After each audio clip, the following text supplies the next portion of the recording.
السلام علیکم ناظرین، بانگ درا سے جاوید شکوہ پیش کر رہا ہوں،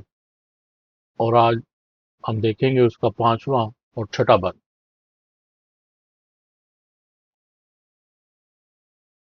پانچویں بند میں ہے کہ آئی آواز، غم انگیز ہے افسانہ تیرا، اشک بیتاب سے لبریز ہے پیمانہ تیرا، آسماں گیر ہوا نعرہ مستانہ تیرا، کس قدر شوق زباں ہے دل دیوانہ تیرا، شکر شکوے کو کیا حسن ادا سے تو نے، ہم سخن کر دیا بندوں کو خدا سے تو نے۔ تو آئی آواز، غم انگیز کہتے ہیں غم بڑھانے والا، افسانے کا آپ لوگوں کو پتہ ہی ہوگا، اشک بیتاب بے صبر آنسو، لبریز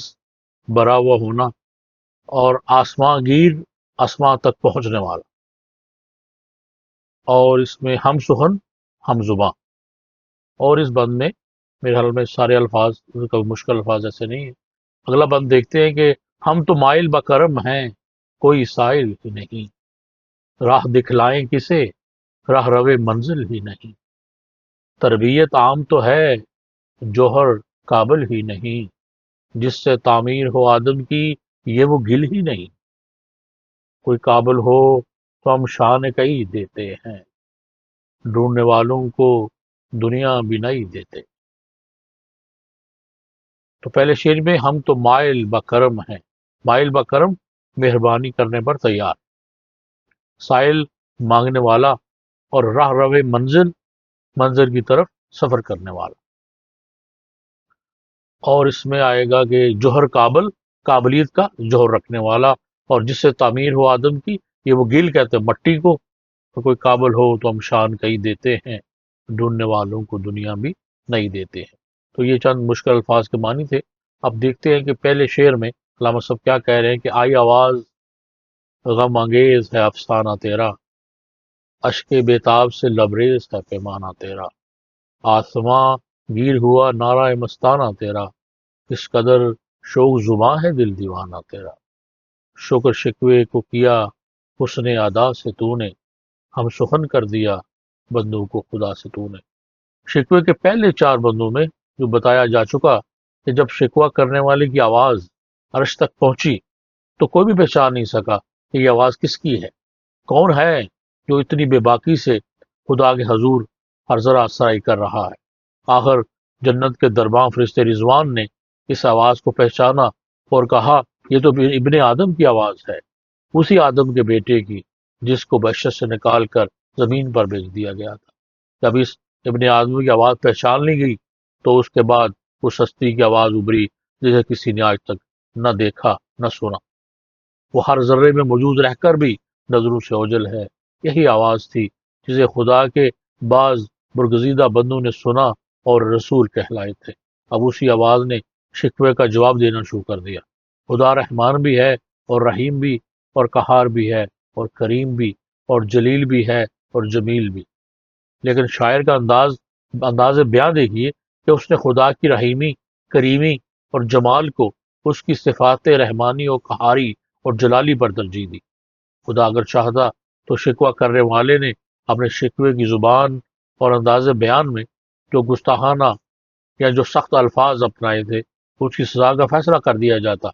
لیکن خدا کا جمال اس کے جلال پر غالب آ جاتا ہے، اور اس نے اپنی تخلیق کیے ہوئے انسان کو معاف گردانے کا پیرایا یہ استعمال کیا، اور فرمایا کہ تم اپنے شکوے میں جو کچھ تم نے بیان کیا ہے وہ حقیقت نہیں ہے، افسانہ ہے۔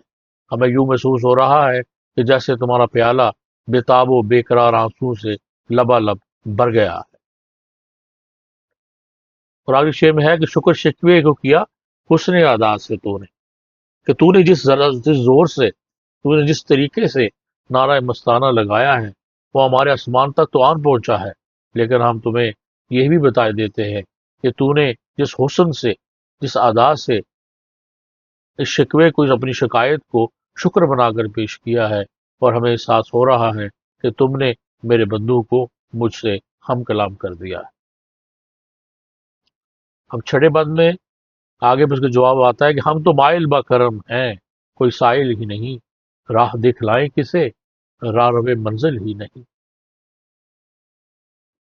اس بندے سے خدا کی طرف سے خدا ہی کی زبان میں شکوے کا جواب شروع ہوتا ہے۔ اس کا پہلا مصرع اتنا وسیع اور اتنا معلوم، اتنا بلیغ ہے، گویا کہ دریا کو کوزے میں بند کر دیا گیا کہ ہم تو مائل بکرم ہیں، کوئی سائل نہیں ہے۔ غور کیجئے تو دیکھیے کہ خدا کی طرف سے جواب شکوہ کی یہ شروعات کس آن بان اور شان سے کی جا رہی ہے۔ خدائے رحیم و کریم فرما رہا ہے کہ ہم تو مہربانی کرنے پر تلے بیٹھے ہیں، ہم تو مہربانی کرنے پر، احسان کرنے پر ہر وقت تیار ہیں۔ ہم تو اس انتظار میں رہتے ہیں کہ کوئی مانگنے والا آئے تو صحیح، کوئی مانگے تو صحیح۔ اگر کوئی مانگنے والا ہی نہ ہو تو ہم اگر سائل ہی نہ ہو، مانگنے والا ہی نہ ہو تو ہم کس پر مہربانی کریں، کس سے عطا کریں اور کس کی رہنمائی کریں کہ جب کوئی منظر کی طرف جانے کے لیے قبر بستہ ہی نہ ہو۔ اگر کسی نے کچھ سیکھنا ہے تو ہماری سکھلائی کا تو ایک وسیع سلسلہ ہر جگہ موجود ہے۔ یعنی تربیت عام تو ہے جو ہر قابل ہی نہیں، جس سے تعمیر ہو آدم کی یہ وہ گل ہی نہیں۔ یعنی تربیت تو موجود ہے، لیکن جو تربیت حاصل کرنے والا ہی موجود نہیں ہے، اور جس سے آدم کی تعمیر کی گئی تھی، جیسے آدم علیہ السلام بنائے گئے تھے، یہ وہ مٹی ہی نہیں ہے۔ اور کوئی قابل ہو تو ہم شان کئی دیتے ہیں، ڈھونڈنے والوں کو دنیا بھی نہیں دیتے ہیں۔ اور اگر ہم تو انسانیت کی تعمیر کا فن کس کو بتائیں اور کس کو سمجھائیں؟ ہاں، اگر کوئی مانگنے والا ہو تو ہم اسے شان کئی جیسی شوقت و ستوت عطا کر دیتے ہیں، اور اگر کوئی ڈھونڈنے کے لیے نکلے، اگر کوئی ڈھونڈنے والا ہو، اگر کوئی ڈھونڈنے کے لیے تیار ہو تو اسے ہم نئی سے نئی دنیا بھی بخش دیتے ہیں۔ چلیے جو ایک دفعہ دوبارہ شعر کو پڑھتے ہیں تاکہ ان کے معنی جو ہیں وہ ہم پر کچھ اور زیادہ واضح ہو سکے کہ پانچواں بند ہے کہ آئی آواز غم انگیز ہے افسانہ تیرا،